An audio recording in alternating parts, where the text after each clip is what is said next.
TSMC는 세계적인 전환 네이처에 1나노 공장 난제를 해결한 연구를 발표했습니다. 대만 정부 차원에서 이미 1나노 달성을 위한 작업에 들어간 것이죠. 우리나라 한전이 1조 7천억 원을 들여서 전선에 싹 깔아주고 있다, 이렇게 생각하시면 돼요. 국민들이 바라보는 이미지부터 너무 달라요. 기술의 핵심 반도체에 정치 경제적인 요소가 섞여버렸어요.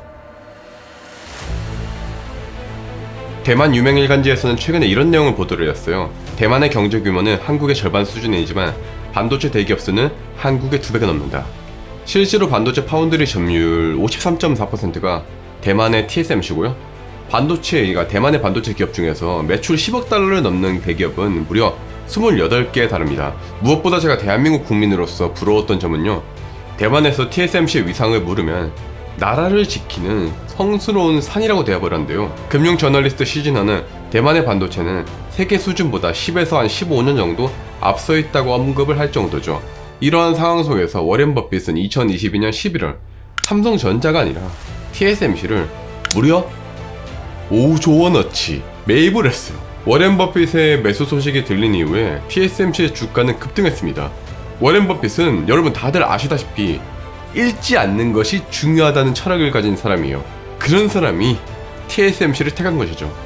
참고로 워렌 버핏은 주가 변동성이 큰 반도체 종목에는 잘 투자를 안 한대요. 그럼에도 불구하고 TSMC를 선택한 거죠. TSMC의 기술력은 삼성전자보다는 다소 늦을 수 있으나 기술의 퀄리티가 매우 높아요. 마치 애플같이요. 예를 들어서 애플은 늘 기술 적용은 삼성전자보다 조금 느린 편이잖아요. 그런데 삼성전자보다 비교적 더 완성도 있고 더 안정성 있는 기술을 보여주듯이 딱 이런 느낌이에요. 그게 바로 워렌 버핏 포트폴리오에서 애플이 가장 많은 이유고, 그게 바로 삼성전자가 아니라 TSMC를 선택한 이유예요. 실제로 워렌 버핏의 버크셔 해서웨이 보유 종목을 보면 무려 10위에 TSMC가 랭크되어 있습니다. 다만 저는 이 영상에서 근래 삼성의 행보는 나름의 사정이 있었다, 이렇게 말해주고 싶어요. 대만인들은 TSMC를 두고 나라를 지키는 성스러운 기업이라고 하지만 우리나라 사람들에게 이제 삼성전자의 위상을 물으면 많은 사람들이 아마도 최고의 기업이라고 답을 해주실 거예요. 하지만 아마도 일부는 적폐 재벌 혹은 범죄 집단의 악질이라고 비난을 할 거예요. 실제로 삼성전자 서초 사옥 앞에 걸려있는 플랜카드들이죠. 국민들이 바라보는 이미지부터 너무 달라요. 윗분들 또한 삼성전자를 나쁘게 보는 분들이 많습니다. 이름을 말하면 정치적이라고 하실 것 같아서 제가 자세히 말씀을 안 드리지만, 한때 모 당의 이제 원내대표는 삼성이 1위가 된 것이 협력업체를 쭉 쥐어짜낸 결과라면서 삼성의 순이익을 분배해라고 주장한 적이 있어요. 달걀을 얻자고 거위의 배를 가르자는 거냐면서 비판이 쏟아졌었죠. 먼저 제가 이제 본격적으로 시작을 할 건데, 기술 이야기에 정치를 절대로 묻히지 않을 거예요. 저는 문재인 전 대통령님도 존경하고 윤석열 대통령님도 존경하며 여야당 모두 너무 대단하신 분들이라 감히 제가 편을 들 수가 없어요. 하지만 지금의 반도체 산업에서 이런 얘기를 하는 이유는요, 단순히 기술 경쟁의 우위만으로는 어렵기 때문에 그 내용을 우리 모두가 알아야 하기 때문입니다. 삼성전자랑 TSMC가 지금 최전선 내세우고 있는 그런 기술들을 말씀드리기 전에 이 내용을 강조를 해드려야 돼요. 자, 단순히 애플이 삼성전자가 아니라 TSMC에 칩 생산을 맡기는 그 이유 먼저 한번 보자고요. TSMC가 삼성전자보다 성능이 조금 더 좋은 그런 칩을 만들어주는 것도 있겠지만, 기술력 이전에 이거 삼성전자는 우리 경쟁자니까 얘네한테 맡겼다가 우리 칩 설계도 뺏기지도 몰라, 이런 심리도 없지는 않겠죠. 이렇게 단순히 기업과 기업 간의 정치가 아니라 지금 반도체는요, 요걸 넘어서서 세계 경제와 정치의 태풍 속에 있어요. 먼저 다들 아시다시피 미국은 중국에 매우 큰 위기감을 느끼고 있습니다. 이거는 중국의 엄청난 과학기술 투자와 이로 인해 급증한 연구 성과에서도 볼 수 있어요. 물론 아직 미국이 압도적이지만 미래는 알 수 없기 때문에 미국은 위기감을 느끼고 있고, 칩보 동맹이라는 미국의 주도로 미국, 한국, 일본, 대만 반도체 협력을 만들려고 하는 것이겠죠. 바이든 대통령은요, 다시 한 번 더 아메리칸 드림을 실현코자 중국을 견제하려고 합니다. 그런데 우리나라가 칩보에 들어가서 미국 편을 들면 중국이 싫어하겠죠. 그렇다고 미국이 아니라 여기 중국을 택하기도 어려운 노릇이고 진짜로 어려운 문제예요. 기술의 핵심 반도체에 정치 경제적인 요소가 섞여버렸어요.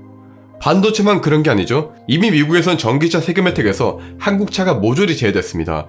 조 바이든 대통령은 앞으로 미국에서 조립되는 전기차에만 세액 공제를 받을 수 있도록 했거든요. 삼성전자에서는 야, 이거 안 그래도 대내외 정치적인 문제 때문에 골 아픈데 최근에 GOS 사태까지 터지면서 소비자들한테 이미지도 완전히 망쳐버렸어요. 삼성전자는 다들 아시다시피 세계적으로 엄청나거든요.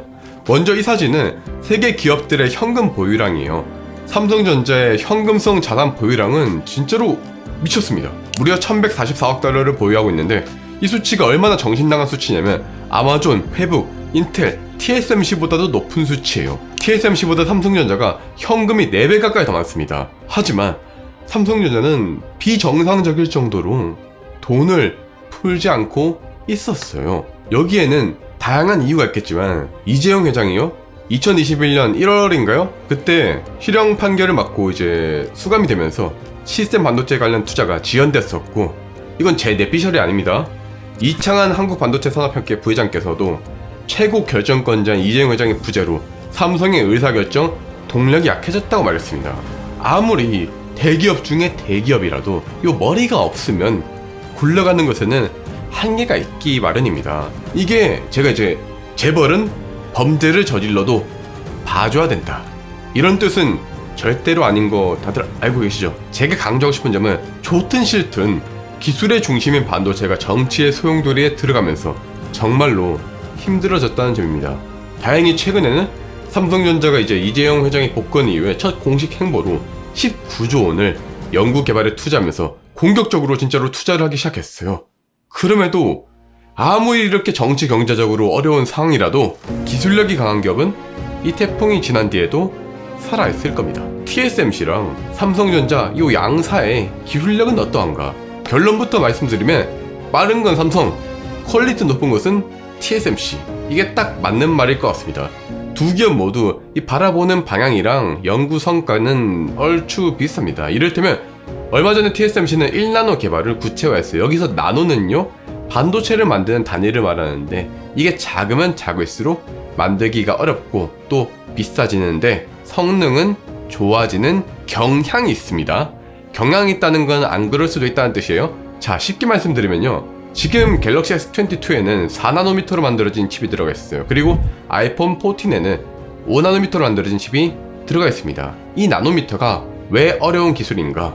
자, 1옹스트롬이라고 혹시 들어보셨나요? 0.1나노미터를 말하는데 원자 하나의 지름이랑 거의 비슷해요. 즉 1나노미터 이하 혹은 나노 단위는 이제 원자 수준으로 엄청 작기 때문에 인류 과학기술의 정수라고 볼 수 있어요. 그리고 지금 나오는 연구들, 그러니까 1나노 연구들의 적용은 빠르면 한 5에서 10년 뒤쯤에 이제 적용이 될 거고요. 실제로 2021년 TSMC는 세계적인 저널 네이처에 1나노 공정 난제를 해결한 연구를 발표했습니다. 참고로 말씀드리면 논문에 써냈다는 것은 이미 관련 기술은 논문 발표일로부터 최소 1년 이상은 앞서 있을 가능성이 매우 높습니다. 즉, 이 결과는 적어도 2019년에서 한 2020년 그쯤에 TSMC가 얻어낸 연구 성과란 거죠. TSMC는 대만의 국립대랑 MIT랑 함께 2차원 소재를 활용해서 1나노 공정을 가능케 하는 연구를 발표를 했는데 이 논문에는 모노레이어라는 표현이 있습니다. 이거는 2차원 소재라는 뜻이에요. 그렇기 때문에 먼저 여러분한테 이 2차원 소재에 대해서 진짜로 쉽게 설명을 드릴게요. 자세한 내용은요, 어딨냐? 여기 깨알 홍보인데 제 책에 있습니다. 나쁜 책은 아니니까 추천드릴게요. 이 정도라고요. 본론으로 들어와서 이런 크루아상을 자세히 보시면요, 층이 하나하나 쌓여있어요. 맛있는 크레이프 케이크 케이스로 이 층이 매우 균일하고 이쁩니다. 식감도 좋습니다. 그런데 요거 한 층 한 층은 아주 얇아서 별거 아닌 것 같은 그런 느낌이 듭니다. 하지만 이 한 겹 한 겹이 모이면 엄청나게 맛있어집니다. 이게 바로 2차원 소재라고 보시면 됩니다. 1차원은 점, 2차원은 선, 3차원은 입체입니다. 즉 2차원 소재는 원자 하나 두께로 아주 얇은 소재예요. 그런데 이 2차원 소재의 성능이 기존의 소재의 성능들을 압도를 했어요. 예를 들어서 그래핀, 얘는 연필이랑 다이아몬드랑 같은 탄소로 이루어져 있어요. 그런데 성능이 훨씬 좋죠. 이렇게 성능이 좋지만 실험실 밖을 나오지 못하는 이유는 몇 가지가 있는데, 첫 번째로 접촉 저항이 너무 높아요. 전자가 이동하기가 힘들다는 거예요. 두 번째로 반도체는요, 도핑이라는 걸 해야 돼요. 성능을 높여주는 과정인데 이게 어려워요. 그리고 세 번째로 재현성이 떨어져요. 똑같은 성능을 가진 애를 똑같이 만들기가 어려워요. 마지막으로 대량 생산이 어려워요. 그런데 TSMC는 이 저항 소재 한계인 높은 저항을 극복했어요. 비스무트랑 실리콘을 결합해서 매우 낮은 저항을 달성할 수 있는 2D 소재를 만들었어요. 비스무트란 소재를 왜 썼냐? 이거를 설명하려면 내용이 길기 때문에 지금부터 매우 간단하고 또 빠르게 설명드리면요, 반도체 소자 중에 가장 많이 쓰이는 게 모스펫이란 놈이에요. 야, 그런 놈이 있구나, 이 정도만 아시면 돼요. 중요한 점은 M이 메탈, 금속이고요, S가 실리콘, 반도체거든요. 반도체 소자는 금속이랑 반도체를 붙여서 만들어져요. 그런데 금속이랑 반도체를 붙이면 벽이 만들어져요. 자연의 원리입니다. 그러려니 하시면 됩니다. 그런데 벽도 종류가 있어요. 렉티파잉 컨택이랑 오믹 컨택으로 나뉘는데 이름도 그러려니 하시면 됩니다. 중요한 점은 오믹 컨택이 전자가 넘어가기가 좋다는 점이에요. 왜냐면 오른쪽 사진처럼 벽이 낮거든요. 당연히 벽 넘어가려면 벽이 낮아야 잘 넘어가잖아요. 그런데 여기서 이 빨간 선 아래에 있는 애들이 오믹 컨택을 형성해요.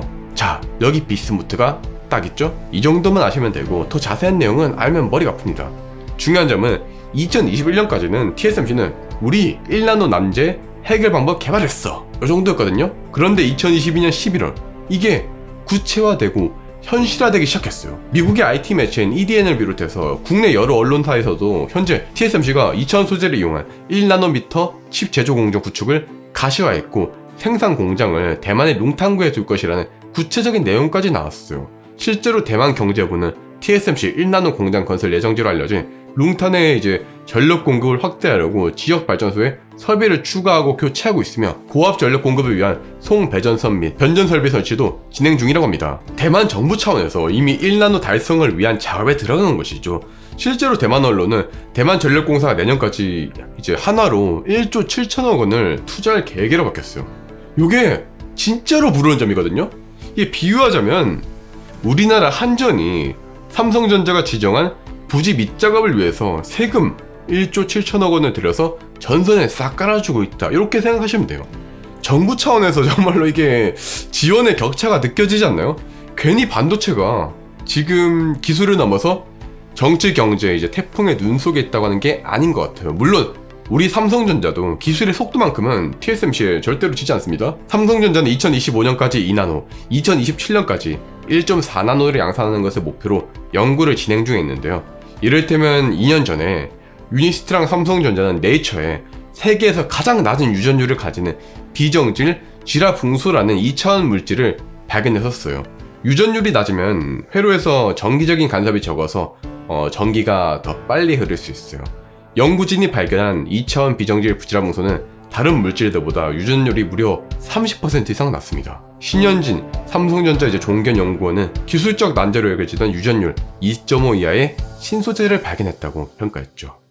현재까지 상황으로 볼 때 속도는 삼성, 안전성, 퀄리티는 TSMC라고 볼 수 있습니다. 혹자는 2등이면 충분하지, 야 짧은 시간 내에 이 정도 올라온 것만으로 해도 대단하다, 이렇게 자평을 하십니다. 하지만 죄송스럽지만 저는 그렇게 생각하지 않습니다. 삼성전자는 1등을 노리는 기업이에요. 1등이 아니면 안 됩니다. 기업은요, 경쟁자를 제치고 1등을 목표로 해야 생존할까 말까요. 2등을 목표로 하면 현상 유지가 아니라 뒤처집니다. 다행인 점은 이재용이 회장이 되면서 비어있던 수장 자리가 채워졌고, 최근에는 최초로 여성 사장으로 이영희 사장이 승진하는 등 다양한 인사들이 이루어지고 있습니다. 제가 이런 걸 긍정적으로 보는 이유는 간단한데요. 제가 삼성 출신 연구원들을 인터뷰를 할 때 삼성전자의 문제점에 대해 여쭤보면 많은 분들께서 삼성전자의 보수적인 조금 연배가 있으신 그런 분들을 문제점으로 꼽았거든요. 삼전이 꽉 막히고 약간은 좀 꼰대스럽다, 이런 평가가 좀 있더라고요. 사실 그보다 조금 더 큰 문제는 앞서도 말씀드렸듯이 안 그래도 미국은 미국 기업을 우선시하고 있는 데다가 세계적으로도 경쟁은 빡센데 이게 도움을 주기보다 내부에서도 계속 공격받고 있는 삼성전자가 아닐까 싶어요. 이게 단순히 저를 포함해서 일개 유튜버들이 삼성전자 요즘 문제 많다고 비판하는 수준을 말하는 것이 아니라, 예를 들어서 삼성전자 수익 떼서 나눠줘라는 이제 일부 정치인 분들이라던가 혹은 높은 분들, 삼성전자를 악의 집단 이런 걸로 표현하는 일부 사람들을 말하는 겁니다. 비판과 비난은 다르잖아요. 후자는 비난을 굉장히 많이 치우쳐져 있다고 느껴집니다. 그러니까 정치인들은 패고 일부 국민들은 매국노인 양 삼성을 계속해줘, 사랑의 해초리와 이렇게 쭉 패는 거는 다른 거잖아요. 대만에서 TSMC는 성스러운 기업이라 이렇게 평가받는 거고요. 굉장히 상반돼서 대한민국 국민으로서 또 삼성전자의 팬으로서 좀 아쉬움이 느껴집니다. 매일경제 이지철 기자는 이러한 상황을 두고 다음과 같이 말했습니다. 한국의 1등 반도체 기업이 대만 TSMC를 따라잡을 수 없는 이유는 기술과 투자의 문제가 아님을 두 기업의 엇갈린 상황이 설명해준다.